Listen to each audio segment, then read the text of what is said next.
Ya. Y usamos esto de acá. Ah. Bien, listo chicos. Clase de Historia Universal del día de hoy, el tema es el humanismo. Como estamos viendo acá, vamos a hablar de qué fue el humanismo. A ver, primero nos vamos a la periodización histórica, ¿no? A nuestra línea de tiempo. Vamos a ver qué fue lo que pasó. ¿Qué fue lo que pasó durante esta época llamada el humanismo? ¿Ok? A ver, primero el humanismo se encuentra entre el fin de la Edad Media y los comienzos de la Edad Moderna, ¿no? El humanismo se enmarca justamente, dentro de lo que fue el fin de la Edad Media, inicios de la Edad Moderna. Por ejemplo, la muerte de Francisco Petrarca, se inventa la imprenta, se descubre América, cae Constantinopla, se da la Reforma Protestante. Todo eso es la base o lo que estaba pasando en el mundo cuando se desarrolló este movimiento llamado el humanismo. Entonces vamos a hablar ahora de qué fue el humanismo.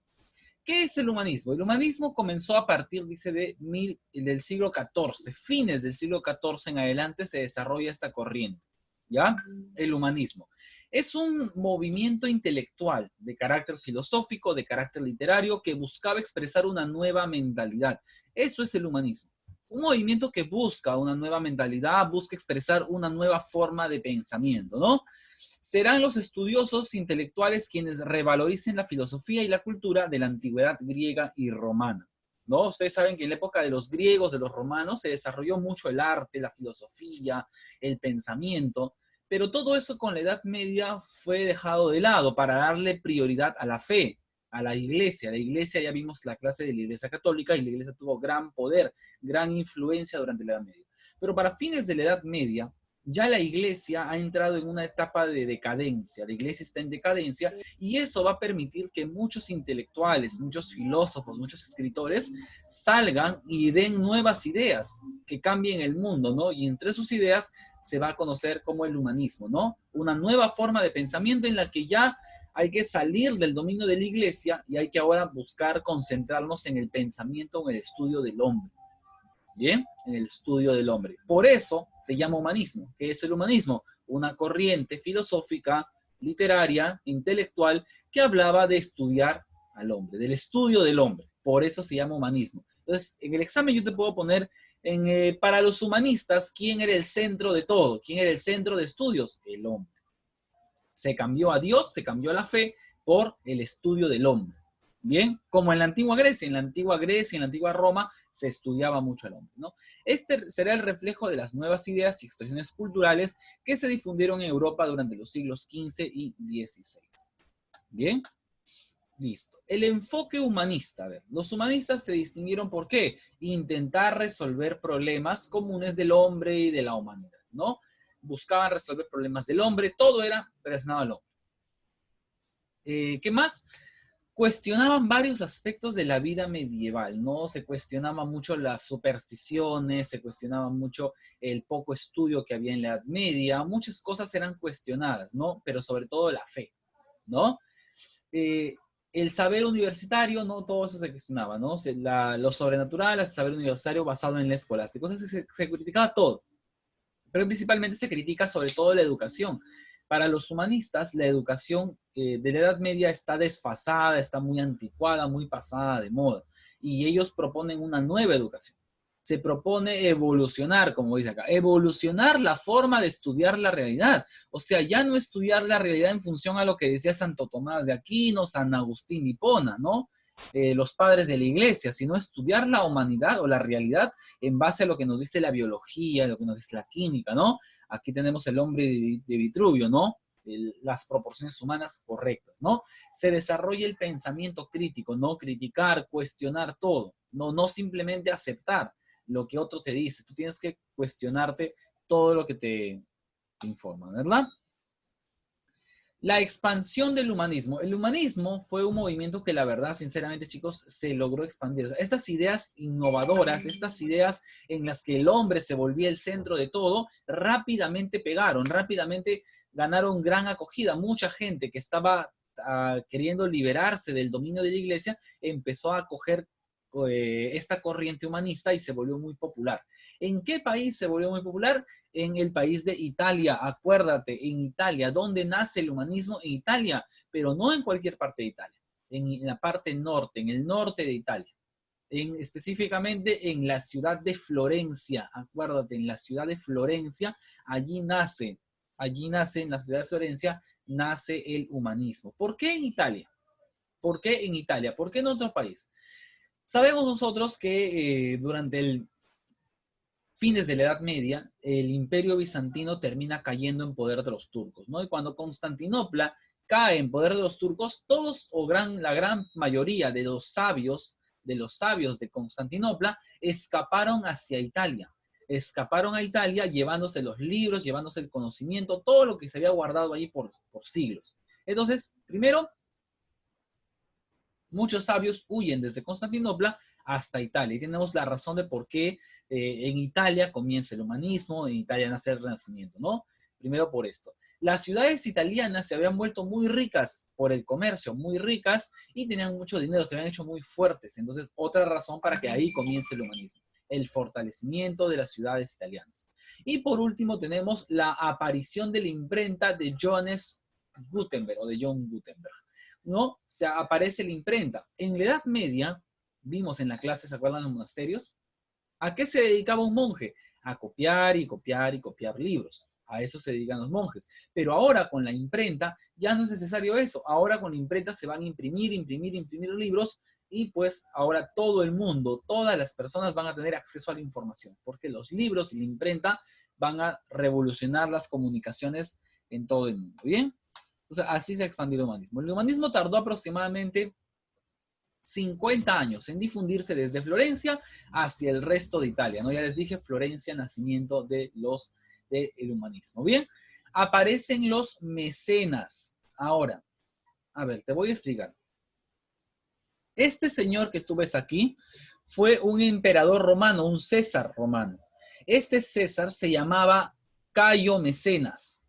Y Cayo Mecenas tenía una costumbre, este emperador, tenía la costumbre de dar de su dinero, él financiaba a varios artistas, a varios escritores, a varios literatos, los patrocinaba.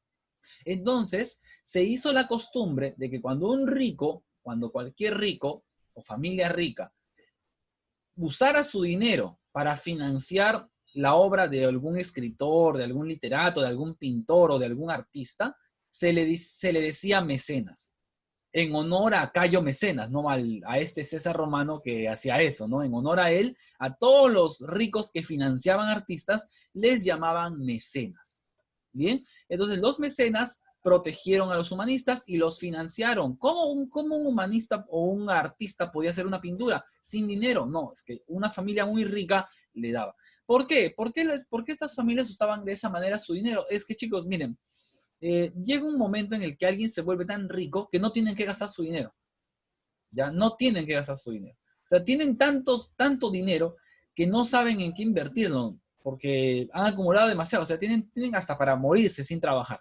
Entonces, estas personas usan su dinero en arte, en invertir en el arte o en la ciencia.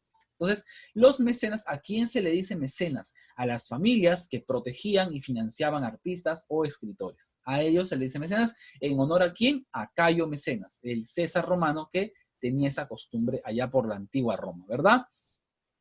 Financiaron la labor de recuperación de obras así como de antigüedad, así como la construcción de iglesias, palacios y su ornamentación. A ver, representantes del humanismo. A ver, vamos a tener a varios representantes del humanismo. Por ejemplo, los 3 escritores más conocidos del humanismo son Dante Alighieri, Francesco Petrarca y Giovanni Boccaccio. Bien, Dante Alighieri, Francesco Petrarca y Giovanni Boccaccio. Dante Alighieri, ¿no? Vivió igual que sus compañeros, que sus amigos, Giovanni Boccaccio y Francesco Petrarca. Los 3 viven en Florencia. Los 3 vivieron en Florencia. Les voy a contar un poquito la vida de mi amigo Dante Alighieri. Dante Alighieri es un florentino, ya que vivió a fines de la Edad Media, y pues le ocurre algo muy interesante en su vida. Según lo que nos narran, un día Dante Alighieri estaba entrando a la iglesia, me parece que estaba entrando a la iglesia, y se cruzó con una jovencita, con una señorita, y este señor se enamoró de ella. Dante Alighieri creo que ya no sé cuántos años tenía, lo que sí sé es que la chica tenía 13 o 14 años. En la época actual Dante Alighieri estaría preso, pero en esa época era normal que las chicas a muy corta edad ya estuvieran comprometidas con chicos mayores. Era algo normal en esa época. ¿Ya? Y ustedes tampoco no se quejen porque yo he visto chicas de primero que andan con chicos de quinta secundaria, así que no se quejen tampoco. ¿Ya? Pero bueno, en esta época, bueno, la cuestión es que Dante Alighieri se enamoró de esta señorita, pero el problema es que la chica nunca se enteró de eso. ¿Ya? La chica nunca estuvo enterada, finalmente pasaron los años, la chica se casó, y Dante Alighieri seguía enamorado de ella a pesar de que la chica ya estaba casada. Incluso Dante Alighieri escribió su obra y la obra que escribió él la dedicó a ella, ¿no? Incluso la chica aparece como protagonista o una de las protagonistas de la obra, ¿no? Y pues yo supongo, por ahí las malas lenguas dicen que el esposo de la chica le hizo un problemón porque ¿por qué este hombre te está dedicando una obra? Y la chica ni por acá, ¿no? ¿Quién será ese borrachito que me ha puesto su nombre?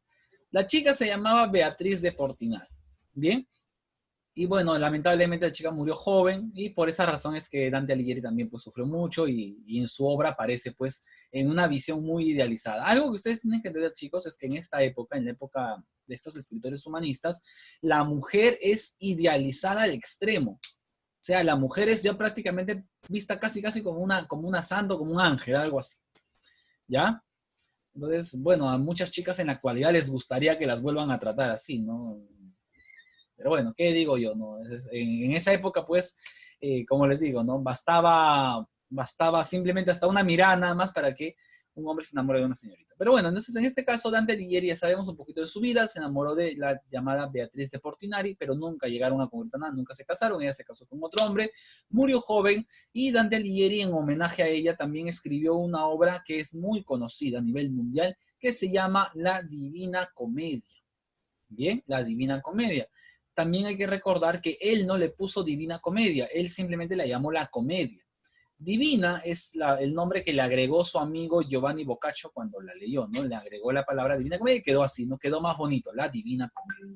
Y en La Divina Comedia, ¿de qué trata? A ver, chicos, ¿algunos de ustedes llevan literatura también con el profesor Miguel? ¿Les han hablado de esta obra? ¿Han hablado? ¿Saben algo de esta obra? ¿De qué trata? ¿Alguien me puede decir? A ver, les voy a dar la oportunidad.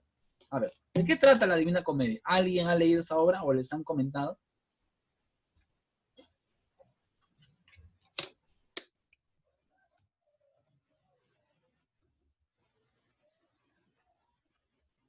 Bueno, aparentemente nadie, ¿no? Bueno, ya tiene un trabajo ahí el profesor Miguel, entonces. Pregunten al profesor Miguel, yo sé que les va a hablar, o capaz lo llevarán el próximo año, no lo ¿Es sé. una poesía épica? Sí, ya, muy bien.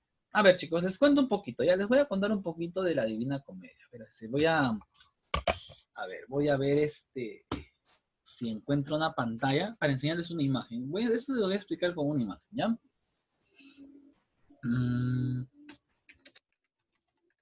¿Es una travesía? así es, muy bien, una travesía. A ver, muy bien, chicos, tenemos por acá.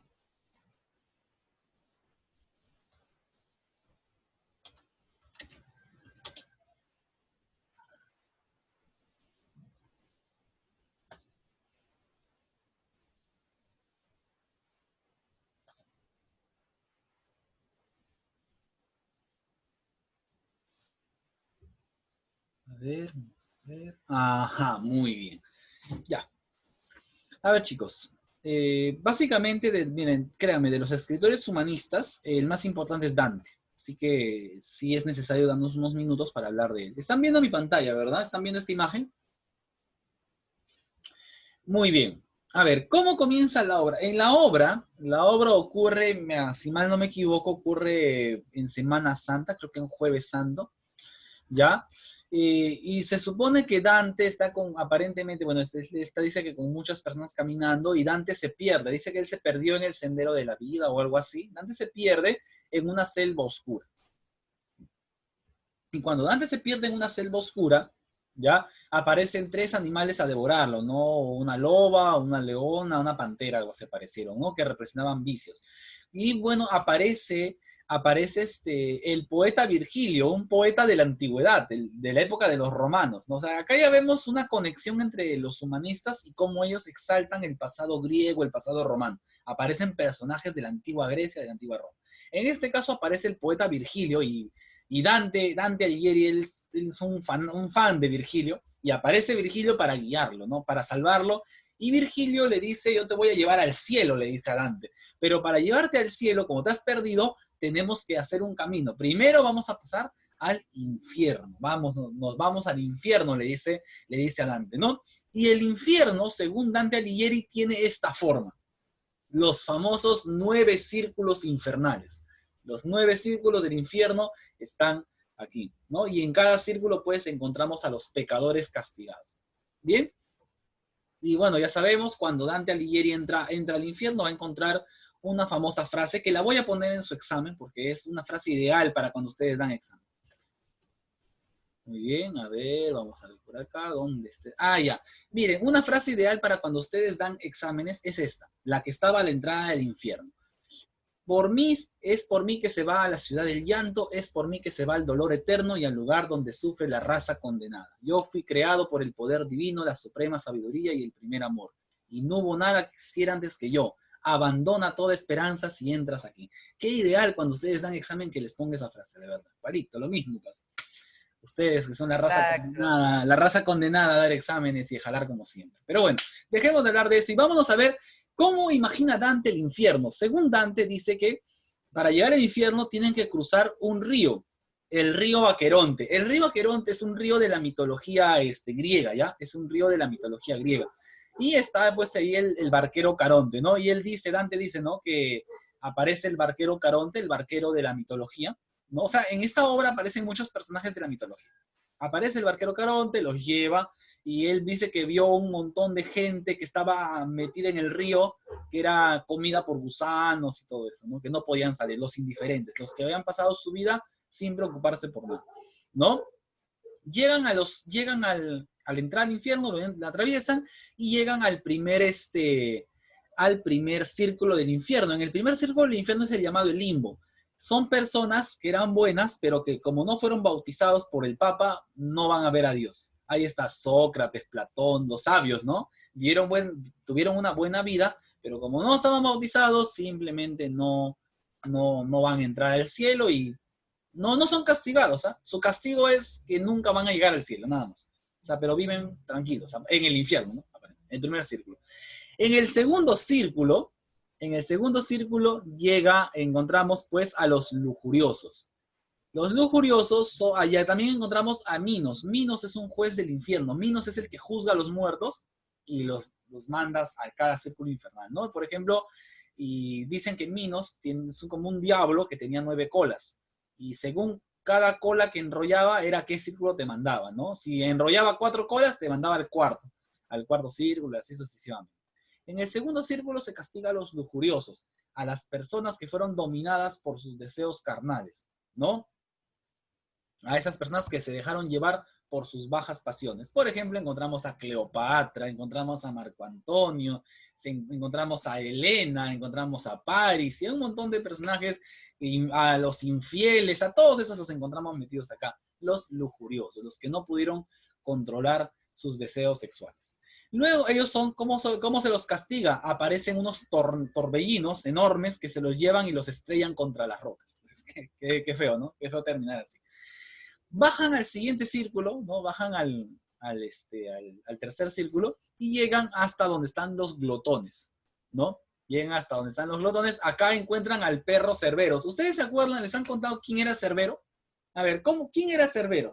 Es un perro medio especial, era ese perrito. No era como tu pitbull, ¿ah? ¿Cómo era Cerbero? A ver, chicos.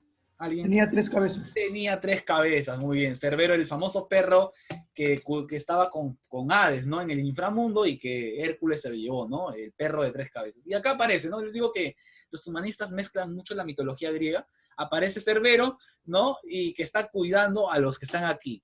Los glotones, acá están, los que no pudieron controlar la gula, ¿eh? Por estar tragando todo el día sin parar, ahora están ahí en una lluvia de granizo, aparentemente, ¿no?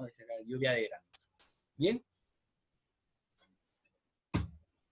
¿Qué más tenemos? En el cuarto círculo encontramos a Plutón, ¿no? Otro diablo que cuida este círculo. Acá están los ávaros y los pródigos, ¿no? Los ávaros y los pródigos que tienen que lanzar piedras enormes. O sea, todos son castigados en proporción a sus pecados, ¿no?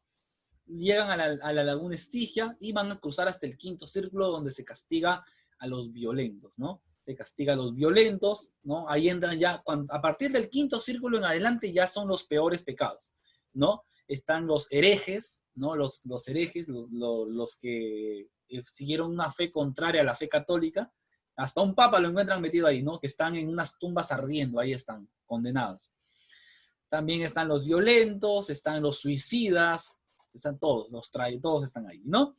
Llegan hasta ese es el séptimo círculo, llegan al octavo círculo donde están todos los mentirosos, los fraudulentos, todos ellos, ¿no? Y por último llegan al noveno círculo, y en el noveno círculo encuentran al mismísimo Lucifer, ¿no? Ojo que Lucifer de aquí, del noveno círculo, es como un diablo gigante con 3 cabezas, ¿ya? Con 3 cabezas y en el noveno círculo, acuérdate, eso sí te lo puedo preguntar en el examen. ¿Cuál es el peor pecado? El pecado para Dante. Para Dante Alighieri, ¿cuál es el peor pecado? El que se castiga en el noveno círculo, en el último. El peor pecado es la traición. Para Dante Alighieri el peor pecado es la traición. Y en el noveno círculo con el diablo, con Lucifer, están castigados los traidores, ¿no? Y él tiene 3 cabezas y con cada cabeza devora todo el día, está devorando a los 3 más grandes traidores de la historia, ¿no? Con la cabeza de la derecha devora a Casios, con la de la izquierda a Bruto, que fueron los asesinos de Julio César, y con la cabeza del centro devora al más grande traidor. Chicos, ¿quién fue el más grande traidor de la historia? Facilito, ¿ah? Facilito. ¿Quién fue el más grande traidor de la historia? Judas Iscariote. Judas Iscariote, ahí está, lo devora, y con la cabeza del centro devora Judas Iscariote, ¿no? Y los demás traidores están pues congelados en el último círculo del infierno. Entonces, esta es la visión, una visión muy interesante, y la verdad es que en la actualidad muchas personas piensan que el infierno es así, como lo describió Dante, ¿ya? ¿No? Como lo describió Dante.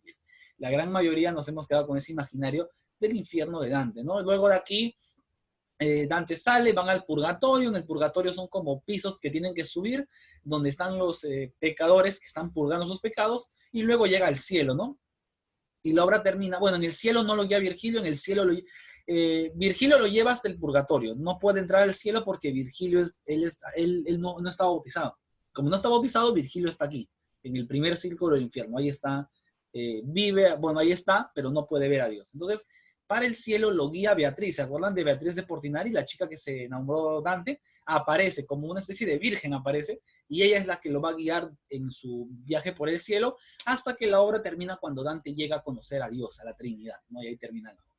Entonces, esa es, chicos, un poquito la historia de la Divina Comedia. Es algo muy, muy interesante, de verdad, el poder verlo de esta manera, ¿no? Regreso aquí, regreso aquí. Y para también la parte de los glúteos, y paciente todo eso. Bien. Bueno, bien, aparte de Dante Alighieri tenemos también a Francesco Petrarca, conocido como el padre del humanismo. Ya él también tuvo a su musa, su chica que lo inspiró, ¿ya? En esta cosa era Laura de Noves. Y luego está Giovanni Boccaccio, el padre del cuento moderno, y también tenía su chica. Entonces es muy interesante, ¿no? Cómo estos escritores tenían siempre una mujer de la que se inspiraban.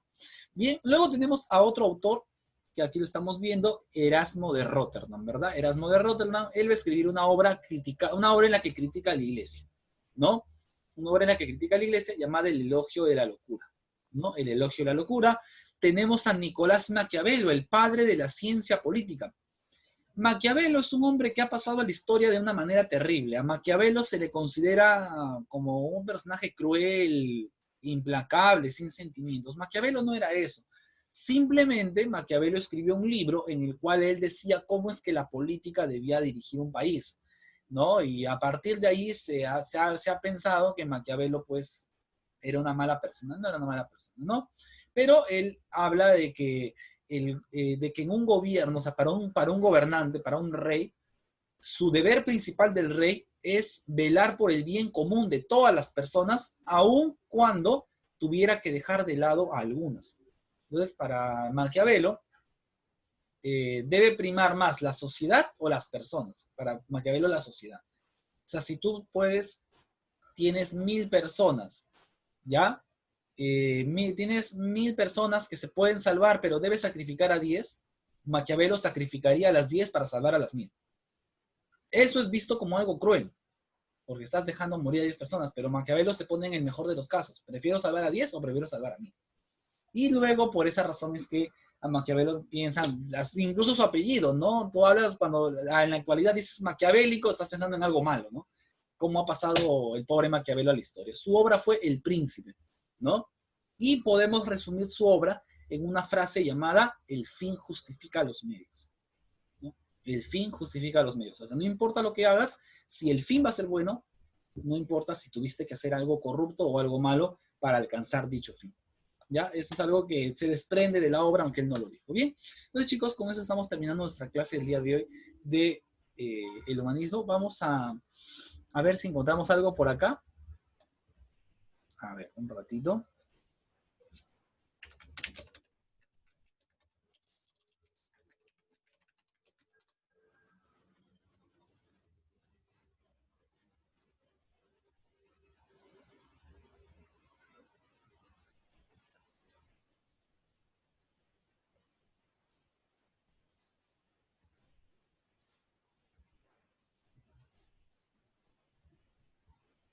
Ajá.